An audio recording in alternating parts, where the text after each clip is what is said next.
প্রচুর আত্মীয় স্বজন পরিবার বাইরের প্রচুর মানুষ এসছে সকাল থেকে। এই যে একটা রীতি মেনে অনুষ্ঠান হয়, এই অনুষ্ঠানটা কীভাবে বলবেন, সকাল কীভাবে শুরু হয় সকাল থেকে আমরা দেখছি?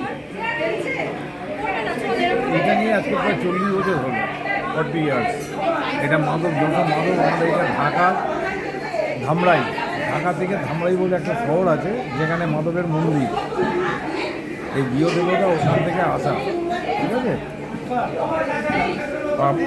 বস্তে ঠাকুর বেরোয় আমাদের এক বাড়ি থেকে আরেক বাড়ি, আপনি দেখেছেন সেটা, যে আজকে মাদক বাড়িতে ঠাকুর এসছে, এটা ভোগ হয় আমাদের।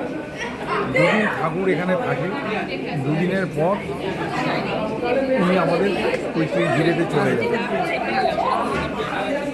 এই ভোগটা আজকে দীর্ঘ 40 বছর ধরে আমরা পুজোটা করে আসছি।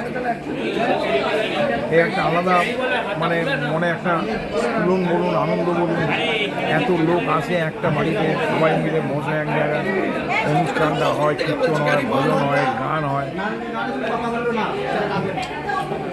হ্যাঁ,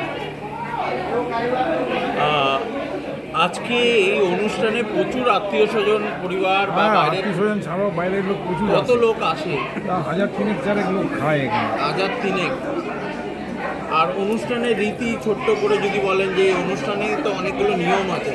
নিয়ম বলতে ঠাকুর সকালবেলা বসতে বেরোয়, কয়েকটি রাস্তা পরিক্রমা করার পর গৃহ দেবতা আমাদের এই মাদক বাড়িতে আসেন দুদিনের জন্য, অবস্থান করেন।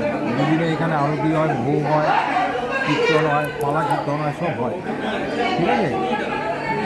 দুদিনের পর ঠাকুর আবার আমাদের পৈতৃক ভিটেতে, যেখানে ওনার মন্দির, সেই মন্দিরে প্রতিষ্ঠিত হয়।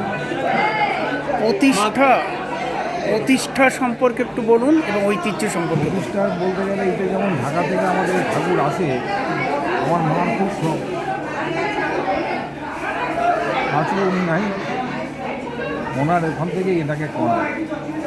মারই বহু শখ ছিল যেরকম ঠাকুর বসতে বেরোবে, এই জিনিসটা ওইখান থেকেই হয়ে এসছে। বস্ত মানে এক বাড়ি থেকে আরেক বাড়ি কাঁধে করে ঠাকুর যায়, পৌরাণিক কোথায় যেটাকে বলা হয়। কত সালে প্রতিষ্ঠা হয়েছিল? কত সালে এটা প্রতিষ্ঠা হয়েছিল? এখন আমাদের এই অনুষ্ঠানটা আজকে 40 ইয়ার্স হলো। 40 ইয়ার্স কোনো বয়স, আজ এবছর নিয়ে 40 বছর। ধন্যবাদ। এটি বলে যাবে।